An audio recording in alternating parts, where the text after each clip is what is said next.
Bonsoir à tous, bienvenue sur le plateau de C-Média. Je me trouve aujourd'hui avec Michel Cotta et Philippe Barré, avec qui nous allons parler des relations franco-chinoises. Bonsoir. Bonsoir. Bonsoir à tous les deux. Bonsoir. Alors Michel Cotta, vous êtes journaliste politique, vous êtes devenu la référence dans le métier pour votre perspicacité et votre sens de l'observation. Vous avez une carrière bien remplie, vous avez été présidente de Radio France, présidente du CSA, enfin anciennement, ce qui était anciennement le CSA, directrice de l'information de TF1, mais aussi directrice générale de France 2 et actuellement vous êtes vice-présidente de la chaîne TNT Île-de-France 1 sur laquelle vous animez de temps en temps votre émission politique. Voilà ça ? Très bien. J'ai bien résumé. Et pour vous, Philippe Barré, vous avez été militant maoïste dans les années 60. Vous avez ensuite travaillé pour l'éducation nationale et vous avez été conseiller au cabinet du ministre de l'Intérieur, de l'Éducation et de la Défense, entre autres. Et vous êtes un expert de la Chine, que vous écrivez chaque semaine un article dans le Nouvel Économiste. Sur la Chine. Sur la Chine, tout à fait. Donc nous allons revenir un petit peu sur les relations franco-chinoises. Comme on le sait, en 2014, nos deux pays vont fêter l'anniversaire des 50 ans de l'établissement des relations diplomatiques. Que pensez-vous des relations franco-chinoises? Où en sont-elles? Historiquement, en tout cas, puisqu'on célèbre les 50 ans, je pense que sans le général de Gaulle, ne se seraient pas établies des relations à ce moment-là entre la France et la Chine. Et lorsqu'il l'a fait, la majorité des Français étaient contre. Donc l'ignorance de la Chine et des problèmes chinois est très grande en France. Et alors c'est pourtant un pays qui intéresse, qui fait rêver par certains côtés et aussi par certains autres qui fait peur. En tout cas à la France. Donc je trouve que Charles de Gaulle a été visionnaire de ce point de vue-là. Oui. Après lui, les présidents de la République ont plutôt oublié cette vision, sauf à l'exception évidente de Jacques Chirac, qui a tout fait au contraire pour que les relations soient plus proches et qui admire la culture chinoise et qui reconnaît que c'est une grande culture millénaire. Alors depuis, les relations sont, je dois dire, évoluent sans arrêt. Par moments, évidemment, il y a des voyages en Chine, ils ne durent pas toujours très longtemps, quand c'est le cas du président Sarkozy, le président Hollande, mais on voit bien la volonté, en tout cas, de reconnaître l'émergence de la Chine. Et puis, à d'autres moments, au contraire, la Chine est dépeinte, souvent pour le consommateur français, par exemple, comme acheminant du lait contaminé, autre chose. Donc, on voit bien les deux images de la Chine coexistent. Mais je pense que Philippe a une explication plus... moi, c'est une explication historique, mais peut-être qu'il y a une explication plus quotidienne et plus actuelle. Oui, on va naturellement l'année prochaine célébrer ces 50 ans et on tiendra de part et d'autre des propos très aimables, c'est une bonne chose. Mais je considère que les relations entre la Chine et la France ne sont pas ce qu'elles devraient être. Le problème majeur, c'est l'ignorance des Français sur ce qu'est la Chine. Qu'entendez-vous par là, sur ce que la Chine... Sur ce que la Chine a été, les Français ignorent tout de l'histoire de la Chine, de la culture chinoise et de la réalité actuelle de la Chine. Ils ont la tête pleine des préjugés qui ont été forgés dans la période coloniale, et qui subsiste après que les concessions françaises aient disparu, et puis pleine des préjugés aussi de la période communiste de la Chine, qui est toujours considérée en France comme un pays communiste, c'est-à-dire une dictature du diable. Bon.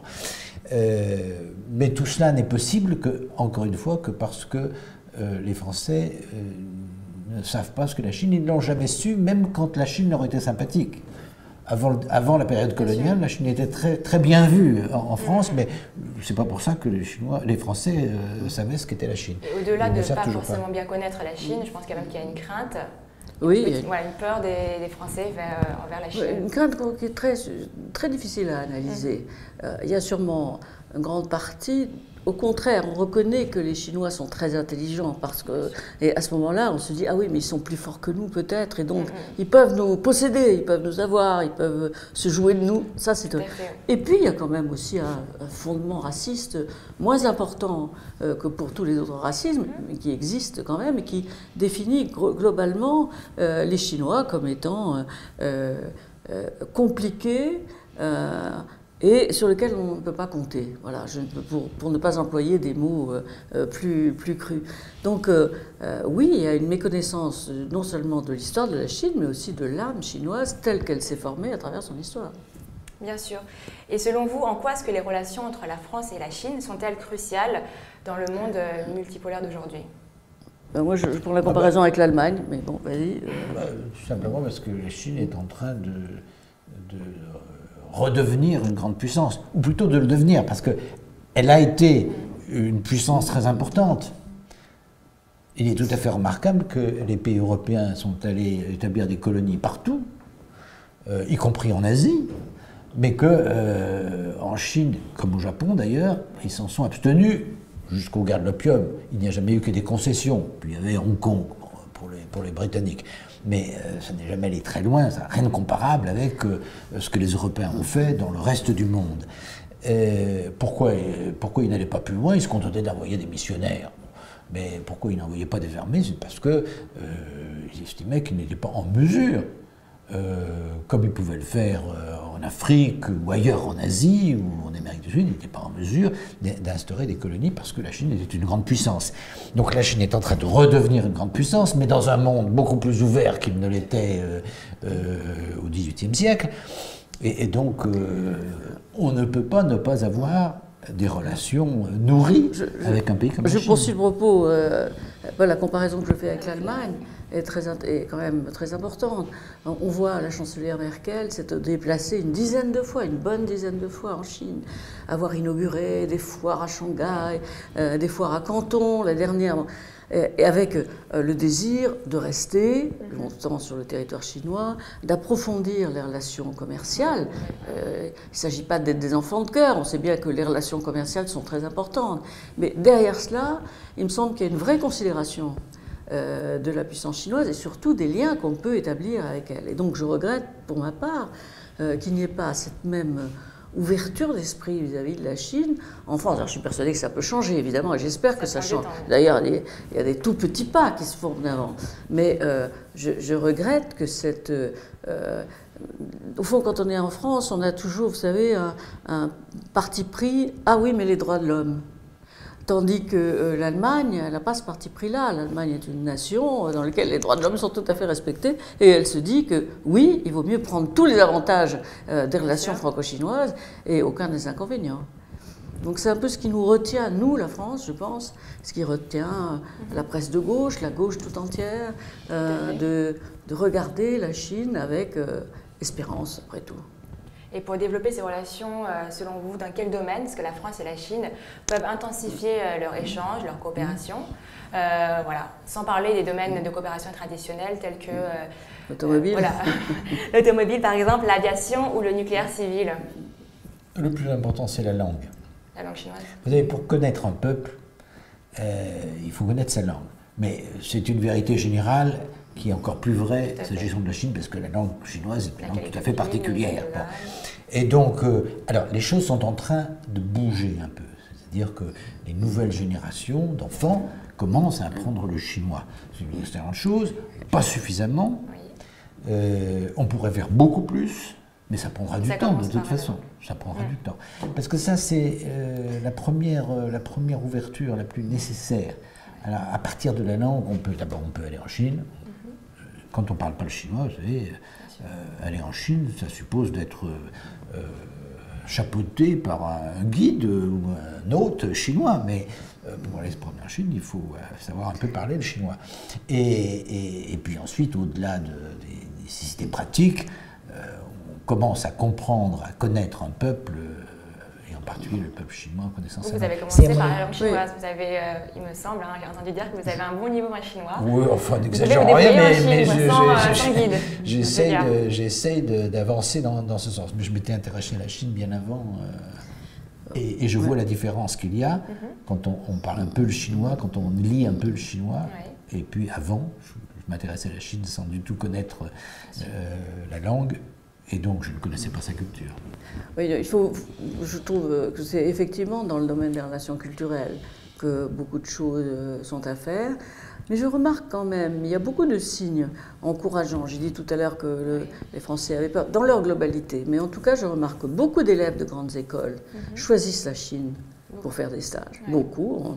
D'ailleurs, il y a beaucoup de reportages sur eux. C'est comme si... C'est donc qu'ils ont conscience de l'émergence de la Chine et de son importance future. Et aussi, je trouve qu'il est pas mal que les peuples connaissent l'histoire des autres. Et à cet égard, moi j'ai été stupéfaite à l'idée que pendant si longtemps, si peu de langues, si peu de classes de chinois aient été réservées à l'intérieur de l'enseignement public. Parce qu'il faut bien voir les choses comme elles sont. En ce moment, c'est plutôt l'enseignement privé qui fait sa place à l'enseignement du chinois. Et ça, je le regrette beaucoup. Et surtout, je n'arrive pas à comprendre comment ça ne bouge pas plus vite. Alors c'est peut-être une question de génération, c'est peut-être que certaines générations, les jeunes générations sont plus ouvertes vis-à-vis de la Chine que ceux qui sont aux commandes. C'est possible. En tout cas, ça me paraît évident que c'est par les relations culturelles, par l'art chinois, par l'architecture, la nouvelle architecture chinoise, etc., qu'on comprendra mieux les Chinois. Et je vois encore l'étonnement quand on voit des jeunes. Comme vous savez, il y a beaucoup de musiciennes et de musiciens venus de la Chine qui sont dans les orchestres français. Quand on s'imagine l'effort qu'il a dû faire, qu'il a fallu faire pour passer de la musique traditionnelle chinoise à la musique classique européenne, on se dit que pour le moins, on devrait de temps en temps faire le même voyage, mais en direction de la Chine. Donc en fait, on va dire, pour développer, consolider les relations entre la France et la Chine, ça passe d'abord par la culture. Mais concrètement, comment on peut faire pour les développer encore plus de coopération entre les associations, les centres culturels, les ministères, voilà, par quels moyens est-ce qu'on peut vraiment faire changer un petit peu ça? Il faut convaincre les autorités publiques françaises d'en faire davantage. Pour la langue, ça passe par le ministère de l'Éducation nationale. Moi, j'ai personnellement, en mon temps, fait un rapport sur la question, mais c'est aussi aux autorités chinoises de convaincre les autorités françaises de faire davantage. Et puis, alors, il y a effectivement, au-delà de la langue, il y a la connaissance historique et culturelle. Rendez-vous compte que, moi je fais de bonnes études classiques, l'histoire de la Chine, dans l'enseignement que j'ai reçu, ça commence aux guerres de l'opium.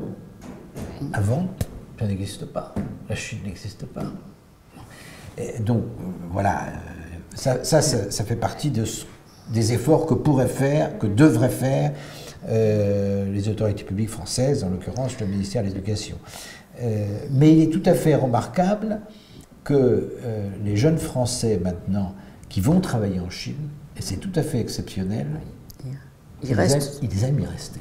Vous savez, les Français s'expatrient très peu, contrairement aux Allemands, aux Italiens, aux Britanniques surtout, qui sont très nombreux à l'étranger. En France, on a toujours des réserves. Alors on va, parce qu'on a été obligé de faire quelques stages à l'étranger ou d'aller diriger une usine dans une grande entreprise en Australie ou au Brésil. Bon, on y va 3-4 ans et puis dès qu'on peut, on revient en France. Eh bien, quand ces mêmes jeunes cadres sont envoyés en Chine, très souvent, ils souhaitent y rester. Ils s'y plaisent. C'est souvent, c'est parce que dans des domaines dans lesquels, en Europe, au fond, il n'y a plus rien à prouver, en Europe ou dans les pays occidentalisés, j'entends, bon, il n'y a plus rien à prouver. Mais je vois qu'il y a des tas de matières dans lesquelles les jeunes gens aujourd'hui se passionnent. Dans le terrain du commerce, par exemple, et du grand commerce, qui n'intéresse pas tout le monde et qui, en tout cas, n'est notre spécialité ni à l'un ni à l'autre, ils ont tous l'impression que des véritables terrain d'aventure s'ouvre à eux. Et c'est vrai que pour certains élèves qui sortent par exemple d'HEC, qui feraient une direction moyenne, d'une boîte moyenne en France, ils préfèrent aller tenter l'aventure en Chine où tout paraît encore possible. Et puis il y a beaucoup d'autres domaines que celui-là. Il y a aussi donc, comme je disais, le domaine de l'art. Il y a aussi les domaines un peu plus réservés du droit, du juridique. Moi, je connais 2 ou 3 jeunes gens qui se sont installés en Chine, pas à Shanghai, mais à Hong Kong, en ouvrant des cabinets de droit, parce que ça aussi, c'est nouveau. Le droit du consommateur, le droit des patrons, le droit des salariés, même si on les retarde un peu, ça existe déjà en Chine. Donc il y a beaucoup de domaines. Et inversement, il y a également beaucoup d'étudiants chinois qui viennent en France, voilà, qui viennent en France. Pour les grandes écoles. Je trouve que de ce point de vue-là, peut-être que Philippe a parlé des autorités françaises qu'il faut convaincre, mais je pense aussi que les autorités chinoises ici ne sont pas assez déterminées à ouvrir les relations entre la Chine et la France. Alors il y a quelques petits clubs bien sûr qui se constituent. Il y a Jean-Pierre Raffarin qui porte en ce moment les relations franco-chinoises à lui tout seul. Mais enfin, il me semble que c'est aussi du côté de la Chine qu'il faudrait faire des efforts, pas seulement en France, mais sans doute en Europe. D'accord. Et sinon, pour en revenir à la France, actuellement, comme on le sait, la France connaît quelques petites difficultés dans le domaine économique. François Hollande a appelé, comme lors de sa dernière visite officielle en Chine en avril dernier, il a appelé donc les Chinois à investir en France. Ma question, c'est comment est-ce qu'il doit s'y prendre et qu'attendent les Chinois? Je pense qu'effectivement, oui, il y a des difficultés. Elles ne sont pas des petites difficultés, ce sont des grosses difficultés. Elles sont européennes d'ailleurs pour la plupart. Alors on voit bien comment François Hollande profite de tous les déplacements d'ailleurs à l'étranger pour parler de compétitivité, de renouveau de la compétitivité.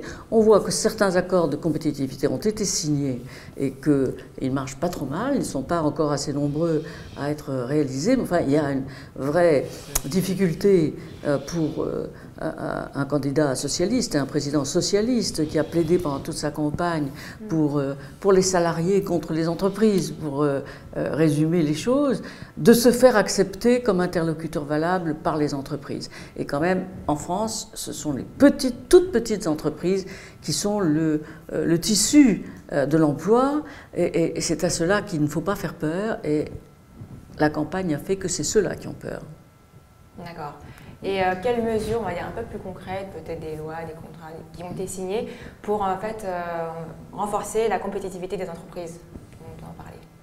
Il y a un fonds spécial qui a été créé pour la compétitivité, donc un fonds spécial.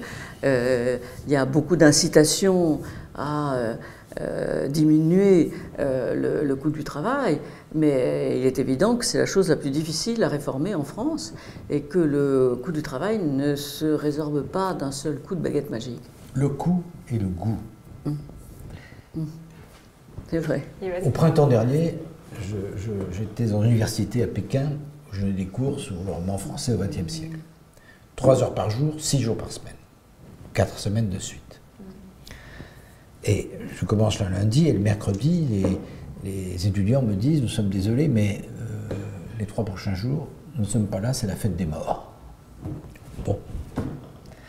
Et à ce moment-là, une étudiante me demande « Monsieur le professeur, est-ce que vous accepteriez de venir nous faire des cours en remplacement les 3 dimanches suivants ?»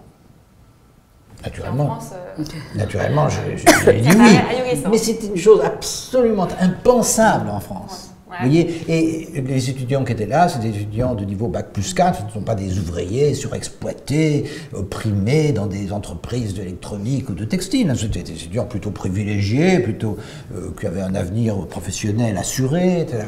Eh bien, spontanément, ils demandent de travailler.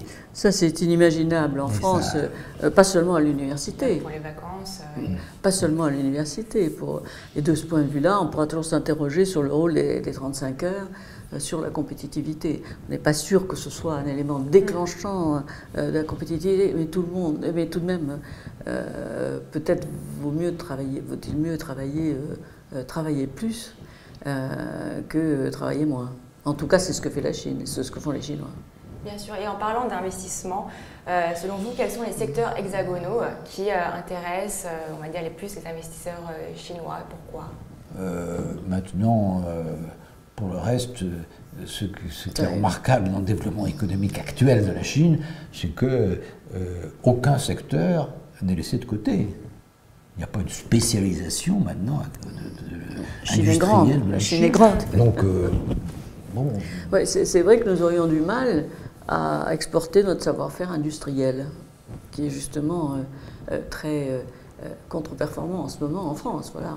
Mais enfin, on pourrait exporter des tas de choses, et encore que sur l'informatique, maintenant, le monde entier exportent sur l'informatique. Bon, mais en dehors de l'automobile et de l'aéronautique, c'est vrai que spontanément, je ne vois pas de nouveaux terrains de friche mais ça n'empêche pas les Chinois de venir investir en France dans des secteurs qui peuvent très bien fonctionner. Oui, bien sûr, avec, des non, je fonds, pensais dans l'autre sens. Je pensais qu'est-ce qu'on pouvait investissements apporter. Jamais, effectivement, il y a beaucoup de domaines dans lesquels les Chinois peuvent venir en France, et notamment celui de la grande distribution. D'accord. En tout cas, merci beaucoup d'avoir été avec nous aujourd'hui, d'avoir répondu à nos questions et de nous avoir éclairés sur le sujet. Merci à tous. Au revoir et je vous dis à la semaine prochaine. Merci beaucoup. Merci beaucoup.